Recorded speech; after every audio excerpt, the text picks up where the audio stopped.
and welcome to production site of Feathers Nutri-Pharma.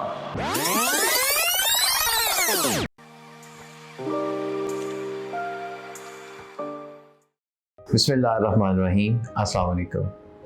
As a director of Feathers Nutri-Pharma Private Limited और उससे भी पहले as a veterinarian, मुझे ये आज चीज़ बताते हुए बेहद खुशी महसूस हो रही है कि पाकिस्तान के एवी कल्चर को दरपेश मसाइल के हल की जो ज़िम्मेदारी हमने उठाई, अल्हम्दुलिल्लाह हमने उसे बहुत खूब तरीके से निभाया। और ना सिर्फ ज़िम्मेदारी को निभाया बल्कि हम इसे एक मिशन के तौर पर लेके चले, जिसका मकसद सिर्फ़ और सिर्फ ये था कि पाकिस्तान के एवी कल्चर को इंडिपेंडेंट किया जाए और उसको वो तमाम सहूलियात लोकली प्रोवाइड की जाएं जो किसी भी तरक्की याफ्ता मुआशरे में उसको हासिल होती हैं। इसी सिलसिले की पहली बुनियाद सन 2013 में वेटनरी डायग्नोस्टिक लैब VDL के क़याम से रखी गई, जिसके प्लेटफॉर्म से हमारे फैंसियर्स को बर्ड्स के DNA टेस्ट की फैसिलिटी लोकली प्रोवाइड की गई, जिसके लिए हमारे फैंसियर्स को ये टेस्ट पहले बैरून ममालिक भेजना पड़ते थे, जिसमें उन्हें हफ्तों का वक्त दरकार होता था। तो ये टेस्ट टाइम एफिशिएंसी और कॉस्ट इफेक्टिवनेस के साथ वेल एक्यूरेसी के साथ VDL के प्लेटफॉर्म से प्रोवाइड किया गया। ना सिर्फ ये टेस्ट बल्कि और भी काफ़ी सारे डायग्नोस्टिक टेस्ट जिसमें बर्ड्स के वायरल प्रॉब्लम स्पेसिफिकली PBFT और पोलियोमा शामिल हैं, कल्चर सेंसिटिविटी जैसे टेस्ट शामिल हैं। ये तमाम टेस्ट VDL के प्लेटफॉर्म से हमारे फैंसियर्स को प्रोवाइड किए गए। All exotic birds are wild in nature, और जब ये वाइल्ड इन्वायरमेंट में होते हैं तो ये मुख्तलिफ मौसमों में पैदा होने वाले फलों और सब्जियों को अपनी मर्ज़ी से खाकर अपनी न्यूट्रिशनल नीड्स को पूरा कर लेते हैं। जब हम इनको कैप्टिविटी में ले आते हैं तो हम इनको कैप्टिविटी का स्ट्रेस देने के साथ साथ नेचर के उस रूल को वायलेट करते हैं, जिससे बर्ड्स की न्यूट्रिशन को सप्लीमेंट करने के लिए हमें सप्लीमेंट जो प्रोडक्ट्स हैं वो उनको प्रोवाइड करनी पड़ती हैं ताकि इनकी न्यूट्रिशन को फुलफ़िल किया जा सके, न्यूट्रिशनल नीड्स को फुलफ़िल किया जा सके। इसी सिलसिले में हमने अपनी काफ़ी कोलैबोरेटिव फर्म्स के साथ मिलकर वक्तन फ़वक्तन दुनिया की बेस्ट प्रोडक्ट्स को सोर्स आउट किया और उन फर्म्स ने इन प्रोडक्ट्स को पाकिस्तान के फैंसियर्स के लिए डोर स्टेप्स पर अवेलेबल किया। बट गुज़रते वक्त के साथ एज़ यू ऑल नो कि डॉलर्स की प्राइसेस बढ़ती जा रही हैं और हमारी इकोनॉमिक कंडीशंस जो हैं वो टफ़र होती जा रही हैं, जिसकी वजह से इन प्रोडक्ट्स को कॉस्ट फ्रेंडली रखना और स्पेसिफिकली इन प्रोडक्ट्स की कॉन्टीन्यूस सप्लाई चेन को मेंटेन रखना नहायत मुश्किल होता जा रहा है। That's why the local manufacturing of these product is a need of the time, और इसीलिए फेदर्स न्यूट्री-फार्मा प्राइवेट लिमिटेड एक न्यूट्रास्यूटिकल मैन्युफैक्चरर कंपनी के तौर पर रजिस्टर्ड करवाई गई, जिसने इन तमाम न्यूट्रिशनल सप्लीमेंट्स को इंटरनेशनल स्टैंडर्ड्स को मद्देनज़र रखते हुए लोकली प्रोड्यूस किया। हमारी लोकल मार्केट में काफ़ी सारी लोकल प्रोडक्ट्स ऑलरेडी अवेलेबल थी, लेकिन वो इन इम्पोर्टेड प्रोडक्ट्स के मुकाबले में आज तक ना तो उन फैंसियर्स का इत्मीनान जीत सकी, ना ही अपनी वो जगह बना सकी, क्योंकि ये प्रोडक्ट्स किसी भी रेगुलेटरी बॉडी के साथ रजिस्टर्ड ना थी जो कि इनकी क्वालिटी को मेंटेन कर सकता और इंश्योर कर सकता, और ना ही इन प्रोडक्ट्स के लिए कोई properly declared production facility available थी। यहाँ तक कि मार्केट में बहुत सारी सब स्टैंडर्ड प्रोडक्ट्स अवेलेबल हैं जो कि इम्पोर्टेड प्रोडक्ट के नाम पर अनएथिकली रीपैक करके भी बेची जा रही हैं।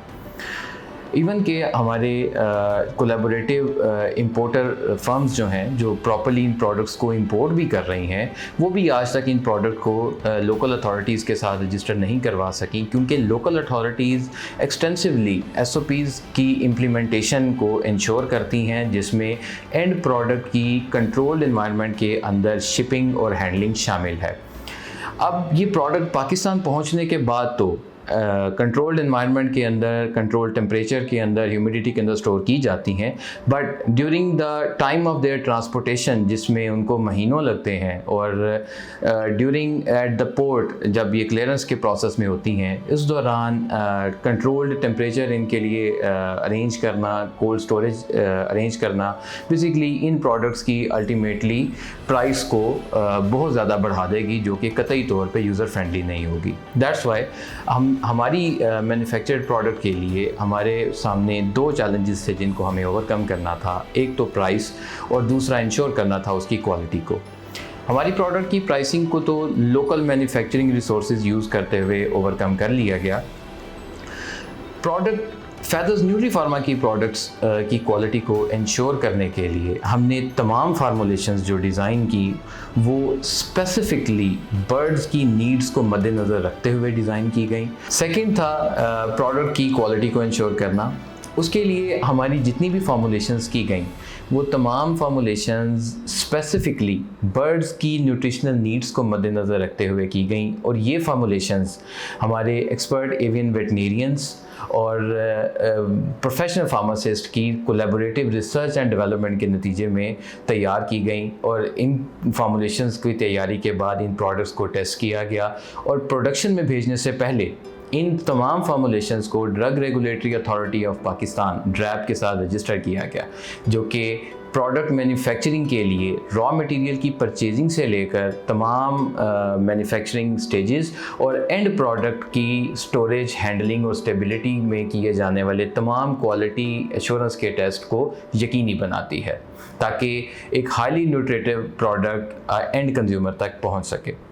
ड्रैप से अप्रूव होने के साथ साथ हमारी प्रोडक्शन फैसिलिटी ISO सर्टिफाइड भी है, और हमारा प्रोडक्शन का तमाम staff highly qualified and highly trend है, जो कि आज आपको हमारी प्रोडक्शन फैसिलिटी के ऊपर हमारी जो प्रोडक्ट मैन्युफैक्चरिंग के स्टेप्स हैं उसकी हाईलाइट प्रोवाइड करेगा। बिस्मिल्लाहिर्रहमानिर्रहीम। Myself Mohammad Azeem Ayaz. I am working here as a production manager since last 3 years। आज मैं कुछ प्रोडक्शन के हवाले से डिस्कस करना चाहूँगा। हमारी जो ऑर्गेनाइजेशन है वो बेसिकली डिफरेंट डिपार्टमेंट्स हैं उसके। The first one is production और क्वालिटी कंट्रोल, QC जिसे कहते हैं, क्वालिटी एश्योरेंस जिसे हम क्वालिटी QA कहते हैं, ठीक है। उसके बाद डिपार्टमेंट हमारा HR ह्यूमन रिसोर्स, उसके बाद डिपार्टमेंट हमारा परचेज डिपार्टमेंट है, उसके बाद डिपार्टमेंट हमारा मैकेनिकल डिपार्टमेंट है, और लास्ट वन हमारा डिपार्टमेंट है रेगुलेटरी डिपार्टमेंट, ठीक है। मैं थोड़ा सा प्रोडक्शन के हवाले से डिस्कस करूँगा कि प्रोडक्शन का बेसिकली फ़्लो होता कैसे है इधर बेसिकली यूनिट में, मैन्युफैक्चरिंग यूनिट में। बेसिकली इसमें सबसे पहले जो है ना रॉ मटेरियल स्टोर की एंट्री होती है। एंट्री में जो है ना रिसीविंग एरिया होता है। रिसीविंग एरिया में रॉ मटेरियल्स आ जाते हैं। वहाँ क्वालिटी अश्योरेंस वालों को इंटीमेट किया जाता है कि ये मटेरियल्स आ गए हैं, ठीक है। उसकी प्रॉपर GRN बनती है, गुड रिसीविंग नोट, ठीक है। GRN बनती है। GRN में उसकी सारी मटेरियल्स की डिटेल होती है। डिटेल में उसका बैच नंबर, उसकी मैन्युफैक्चरिंग, उसकी एक्सपायरी, उसकी प्रोडक्ट का नेम, ये सारी चीज़ें उसमें मेंशन की होती हैं। QA वाले आके उसकी सैम्पलिंग करते हैं। सैम्पलिंग कैसे होती है? जो पाउडर फॉर्म में मटेरियल्स होते हैं उसकी सैम्पलिंग होती है सैम्पलिंग रॉड से। सैम्पलिंग रॉड में एक टॉप पे होल होता है, एक बॉटम पे होता है, एक मिड में होता है। 3 जगह से आप सैंपल लेते हैं। वो सैंपल जाता है QC में, उस पर प्रॉपर आइडेंटिफिकेशन लेबल लगे होते हैं। लेबल लगने के बाद QC में जाता है। QC वाले उसे प्रॉपर टेस्ट करते हैं, ठीक है, according to BP, USP, BP और नेशनल फार्मूलरी, ठीक है। ये ऑफिशियल बुक्स हैं, इस पे सारे टेस्टिंग मेथड्स दिए होते हैं। उसके अकॉर्डिंगली हमने इंटरनेशनल ये बुक्स हैं, उसके अकॉर्डिंगली हमने इसको रॉ मटेरियल को टेस्ट करना होता है। वो उस बेस पे वो रिलीज़ एरिया में चला जाता है, ठीक है। रिलीज़ एरिया में फिर वहाँ लेबल लग जाते हैं प्रॉपर रेडी फॉर यूज़ के, ठीक है। उसके बाद हम BMR बनाते हैं। प्रोडक्शन वाली साइड से BMR बनते हैं, बैच मैन्युफैक्चरिंग रिकॉर्ड। BMR जाता है स्टोर में। स्टोर में उसके अकॉर्डिंगली वो बैच डिस्पेंस करते हैं। बैच डिस्पेंसिंग जब हो जाती है उसके ऊपर हर एक मटेरियल के ऊपर टैग लगा होता है कि ये मटेरियल इतना इतना डिस्पेंस है, इसका बैच नंबर ये है, इसकी मैन्युफैक्चरिंग एक्सपायरी इसकी ये है, और उसकी GRN नंबर क्या है, ये सारी चीज़ें उसमें मेंशन होती हैं। उसके बाद जब बैच डिस्पेंस हो जाता है उसके बाद प्रोडक्शन का बंदा आता है वहाँ स्टोर में। वहाँ अकॉर्डिंग टू BMR वो अपनी सारी चीज़ें वो वेट करके चेक करता है कि काउंटर चेक करता है बेसिकली कि ये उन्होंने प्रॉपर जो है ना वेट किया है कि नहीं किया, वेट पूरा आ रहा है कि नहीं आ रहा। उसके बाद वो रिसीव करते हैं। रिसीव के बाद वो जाते हैं मैन्युफैक्चरिंग एरिया में। मैन्युफैक्चरिंग एरिया में अगर सिरप की बात करें, लिक्विड की बात करें, तो लिक्विड में ये है कि सबसे पहले पानी स्टोर होता है वेसल में। SS स्टेनलेस स्टील की वेसल्स होती हैं हमारे पास। 1000 लीटर की है, 500 लीटर की है, 250 लीटर्स की है। ये 3 वेसल्स हैं हमारे पास, ठीक है। उसमें हम वाटर स्टोर करते हैं। वाटर को स्टोर करने से पहले हम उसका सैंपल देते हैं क्यूसी में। क्यूसी में आरओ, हमारे पास आरओ वाटर लगा होता है। आरओ रिवर्स ऑस्मोसिस वाटर है। ये बेसिकली मैन्युफैक्चरिंग यूनिट में आरओ वाटर ही यूज़ होता है। वो टेस्टिंग करते हैं, उसमें वो कंडक्टिविटी चेक करते हैं, उसकी पीएच चेक करते हैं, वाटर की हार्डनेस चेक करते हैं। अगर ओके होते हैं, विद इन रेंज फॉल कर रही हैं, तो वो फिर क्यूसी वालों की तरफ से रिलीज़ की रिपोर्ट आती है। उस बेस पे हम वाटर स्टोर करते हैं। वाटर के स्टोरेज के बाद हमारा जो ऑपरेटर है वो उसे अकॉर्डिंग टू एसओपीज़ उसका मैन्युफैक्चरिंग जो प्रोसीजर होता है, हर लिक्विड का डिफरेंट मैन्युफैक्चरिंग प्रोसीजर होता है, वो फिर उस हिसाब से जो है ना मैन्युफैक्चर करता है। मैन्युफैक्चरिंग के बाद जो है ना वो क्यूसी वाले क्वालिटी एश्योरेंस वाले आते हैं। क्वालिटी एश्योरेंस वाले वहाँ से सैंपल कलेक्ट करते हैं। सैंपल कलेक्ट करने के बाद वो क्यूसी वालों के हैंड ओवर करते हैं। क्यूसी वाले उसमें प्रॉपर उसकी एफिकेसी और उसकी पीएच और उसकी हार्डनेस वगैरह सारी चीज़ें जो चीज़ें रिक्वायर्ड होती हैं एसओपीज़ में, वो सारी उसकी टेस्टिंग करते हैं। ठीक है, टेस्टिंग के बाद वो रिलीज़ करते हैं। रिलीज़ के बाद बैच जाता है फिलिंग पे। ठीक है, फिलिंग पे जब बैच जाता है, फिलिंग पे उसका वॉल्यूम चेक होता है, उसके बाद उसकी फिलिंग होती है। उसके बाद लेबल की प्रिंटिंग होती है। लेबल की प्रिंटिंग जो होती है उस पे बैच नंबर, मैन्युफैक्चरिंग, एक्सपायरी, ये 3 चीज़ें जो है ना ये उसमें होती है, और एमआरपी। ठीक है, ये 4 चीज़ें उस प्रिंट करते हैं। प्रिंटिंग के बाद हमारे पास लेबलिंग मशीन है। ऑटो है सारा जो है ना, फिलिंग से लेके लेबलिंग तक। फिलिंग होती है, फिलिंग के साथ ही आगे लेबलिंग होती है, लेबलिंग के साथ ही पैकिंग हो जाती है। उसके बाद ये फिनिश गुड स्टोर में चला जाता है।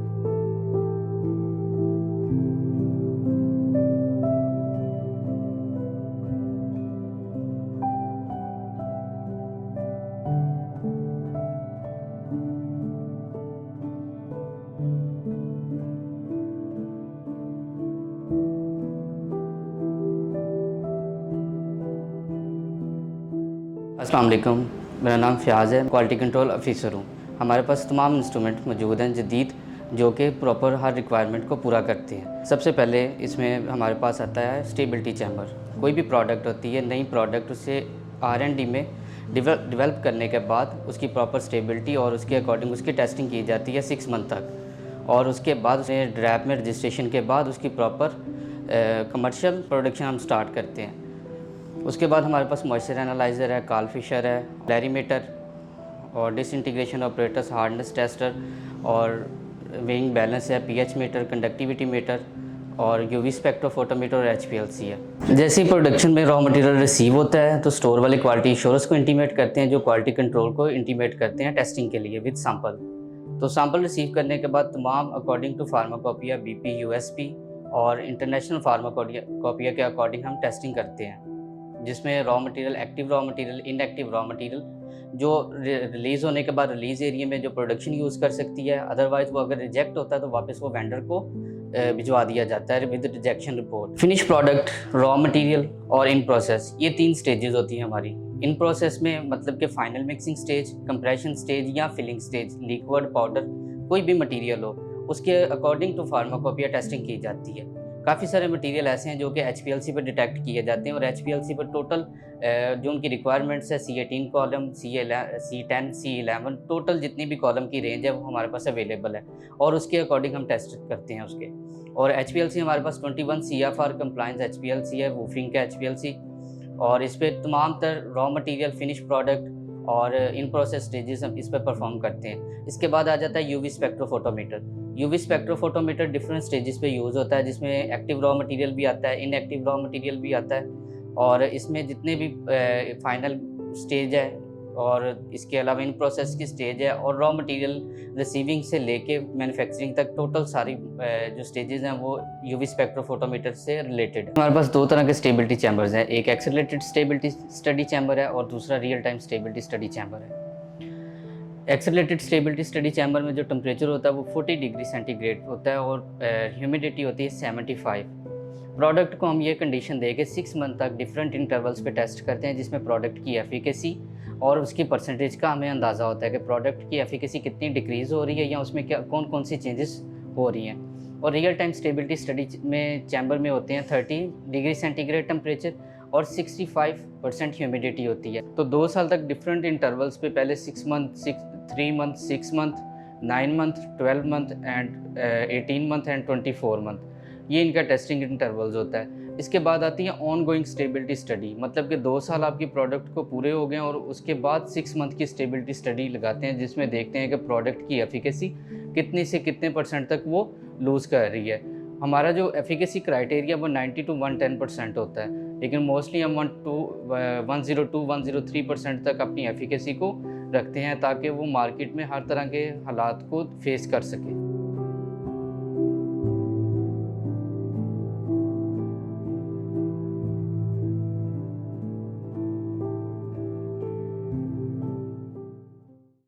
आई होप कि आज का सेशन आपके लिए काफ़ी इन्फॉर्मेटिव रहा होगा।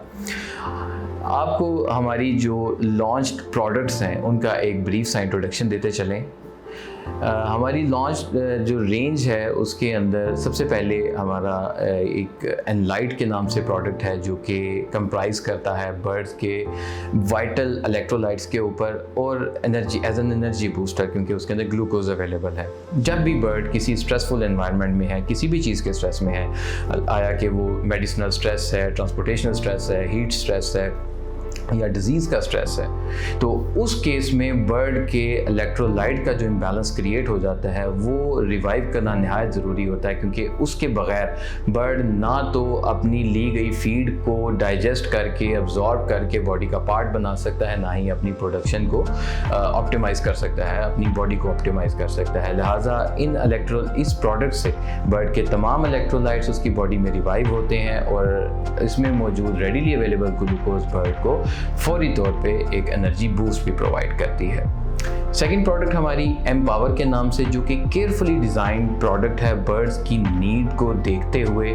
ये उसकी न्यूट्रिशनल नीड्स को 100% कवर अप करती है, क्योंकि इसमें मौजूद मल्टीपल अमाइनो एसिड्स, इसमें मौजूद मल्टीपल मिनरल्स, इसमें मौजूद डाइजेस्टिव एंजाइम्स, इसमें मौजूद अमाइनो एसिड्स, ये तमाम बर्ड की फीड को पूरा करके उसकी ना सिर्फ नॉर्मल कंडीशन में प्रोडक्शन को ऑप्टिमाइज़ करते हैं, बल्कि डिजीज़ कंडीशन में बर्ड की हेल्थ को इम्प्रूव करने के लिए नहायत मुफीद हैं। इसमें स्पेसिफिकली एडेड जो 2 लिमिटिंग अमाइनो एसिड्स हैं वो मेथियोनिन एंड लाइसिन, इनकी नॉर्मल बॉडी फंक्शन के अलावा एंटीवायरल एक्टिविटीज़ भी रिपोर्टेड हैं, जो कि वायरल प्रॉब्लम्स में बर्ड की हेल्थ को नहायत बेहतरीन तरीके से इम्प्रूव करती है। इसमें मौजूद डिफरेंट कम्बिनेशन ऑफ मल्टीवाइटामिन्स जो हैं वो बर्ड की बहुत सारी नीड्स को कवर अप करते हैं, जैसा कि इसमें मौजूद vitamin E and vitamin A bird की इम्यूनिटी को बेहतर करता है, बर्ड की फैदर कंडीशंस को इम्प्रूव करता है, बर्ड के रिप्रोडक्टिव सिस्टम को इन्हांस करता है। इसमें मौजूद विटामिन सी बर्ड के ओवरऑल स्ट्रेस को ओवरकम करते हुए बर्ड की बॉडी फंक्शंस को ऑप्टिमाइज करता है। In shorts, empower is a complete diet for your birds. Third हमारी प्रोडक्ट एवीवीट डी के नाम से। एज़ वी ऑल नो कि जितने भी कैप्टिव बर्ड्स रखे जाते हैं they are mostly indoor in nature और वहाँ पे सनलाइट नहीं पहुँच सकती, तो जब सनलाइट नहीं पहुँचती तो बर्ड्स विटामिन डी की डेफिशिएंसी डेवलप कर लेते हैं। एवीवीट डी उस विटामिन डी की डेफिशिएंसी को टैकल करने के लिए एक नहायत मुफीद प्रोडक्ट है, जो कि केयरफुली डिज़ाइन की गई है 12 मज़ीद विटामिन्स के साथ, जो कि विटामिन डी की एफिशिएंसी के लिए सपोर्टेड हैं और बर्ड की विटामिन डी की डेफिशिएंसी को पूरा करके बर्ड के नॉर्मल बॉडी फंक्शंस और बर्ड के ब्रीडिंग जो कैपेसिटी है उसको एनहांस करती है। Last but not the least, D cal super, जो कि बेसिकली सोर्स है कैल्शियम का बर्ड्स के लिए, but as we all know कि कैल्शियम की अब्जॉर्प्शन के लिए बॉडी के अंदर विटामिन D3 की सरप्लस अमाउंट होना बहुत ज़रूरी है। सो ये product vitamin D and calcium का एक यूनिक कम्बिनेशन है, जो कि इंश्योर करती है कि बर्ड की बॉडी के अंदर कैल्शियम की अब्जॉर्प्शन जो है वो ऑप्टिमम लेवल तक इंश्योर की जाए और हाई प्रोड्यूसिंग जो बर्ड्स हैं, स्पेशली एग लेइंग बर्ड्स हैं, उनमें एग्स की क्वालिटी को, एग लेइंग फ्रीक्वेंसी को बेहतर कर सके। जो बर्ड कैनिबलिज्म डेवलप कर लेते हैं कैल्शियम डेफिशिएंसी की वजह से, ये उसको ख़त्म करने में काफ़ी मददगार साबित होती है। एग बॉन्डिंग के केस में ये नहायत मुफीद प्रोडक्ट है, कैल्शियम रिजर्व्स को रिवाइव करके बर्ड की हेल्थ को रिवाइव करती है। ये तो इंट्रोडक्शन था हमारी करंटली लॉन्च्ड प्रोडक्ट्स का, but which is not it. क्योंकि हमारी एक वाइड रेंज ऑफ प्रोडक्ट्स इस वक्त रजिस्ट्रेशन के प्रोसेस में हैं, उनकी फॉर्मुलेशंस डिज़ाइन हो चुकी हैं और वो जल्द रजिस्ट्रेशन प्रोसेस को कंप्लीट करने के बाद प्रोडक्शन फेज़ में आ जाएंगी, जिनमें मल्टीपल रेंज ऑफ मल्टीविटामिन्स हैं और थेराप्यूटिक ड्रग्स हैं, स्पेशली बर्ड के रेस्पिरेटरी सिस्टम, जो सांस के प्रॉब्लम बर्ड्स को हो जाते हैं, उनको टैकल करने के लिए प्रोडक्ट्स हैं। बर्ड के लिवर और बॉडी की डिटॉक्सिफिकेशन के लिए लिवर टॉनिक्स हैं। बर्ड के स्पेशली इम्यून सिस्टम को बूस्ट अप करने के लिए इम्यूनिटी बूस्टर्स हैं और a wide variety of baby feeding formulas हैं, जो कि इंशाल्लाह जल्द ही प्रोडक्शन फेज़ में एंटर हो जाएंगे जैसे ही उनकी रजिस्ट्रेशन कंप्लीट होती है, ताकि एक अल्टीमेटली एक वेल डेवलप्ड और एक कंप्लीट डाइट जो है या न्यूट्रिशनल सप्लीमेंट्स जो हैं वो आप तक पहुंचाए जा सकें। हमने हमारी प्रोडक्ट्स की पैकिंग तक में अपने तमाम कंज्यूमर्स का बहुत ख्याल रखा है, छोटे से बड़े कंज्यूमर तक का सबका ख्याल रखा है।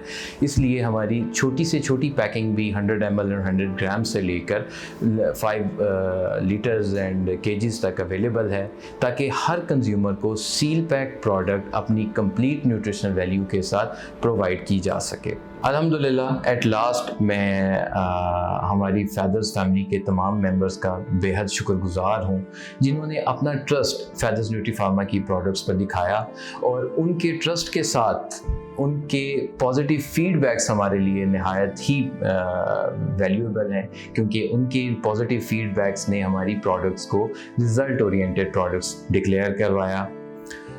पाकिस्तान का एवी कल्चर एक नहायत ही खूबसूरत एवी कल्चर है और अल्लाह पाक ने इस एवी कल्चर के साथ साथ हमें बहुत सारी नेचुरल रिसोर्सेज के साथ नवाजा है।